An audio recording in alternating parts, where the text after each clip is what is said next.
Hello everyone, and now let's talk about stressor.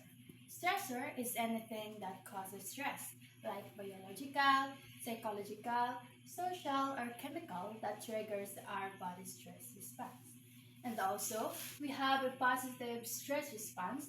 It is a healthy and short-lived stress reaction that helps you adapt, stay alert, and build resilience. And also, the positive stress response, muna siyang stress that motivates you rather than harm you. And napoy duha ka types sa stressor, which is internal and external. Internal is mo nitong kawalingon pang una-una, own beliefs and attitudes. Ang example na is kanang siguro na nga kaya ba nako ni mga what ifs, and siguro na sa mga futures like inana nga ikaw na pa makapastress sa mong kagalingan.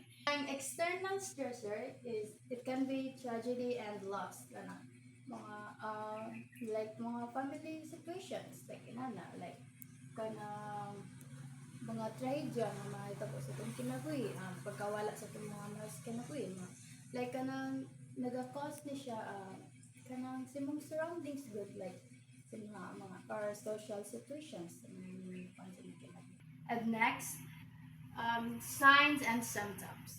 Ang kitang tanan na atay mga lahi-lahi nga stress ang ipangdala, like for ako example stress na ko is financial na ang one is stress sila sa akads, ang one stress sila sa pamilya and everything. So that's why natay lahi-lahi pod nga symptoms nga atong mabatian sa tuang lawas. Ang naitulo ka category sa mga signs or symptoms sa stress. Ang una is physical, kadua is cognitive and perceptual, and last and emotional. Ang una is physical. Physical, dira na natong batian ang pagkalabad sa itong ulo, and insomnia, nagdisod ka ginhawa, na like dali lang ka makulbaan. And next is cognitive or perceptual.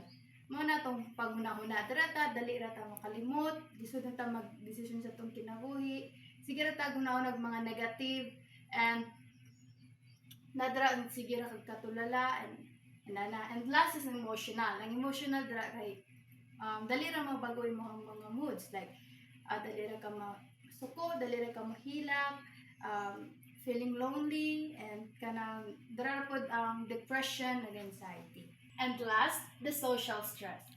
Ingon pa ni Sattler in Kirch 2014 that ang social stress daw is nagakos ni when we interact other people.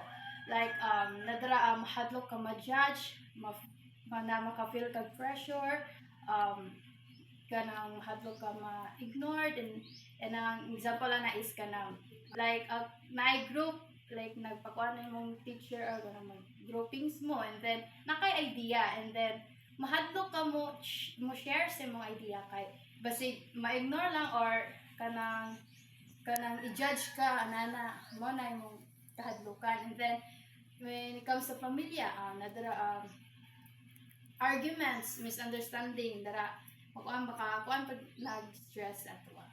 And that's all. Thank you.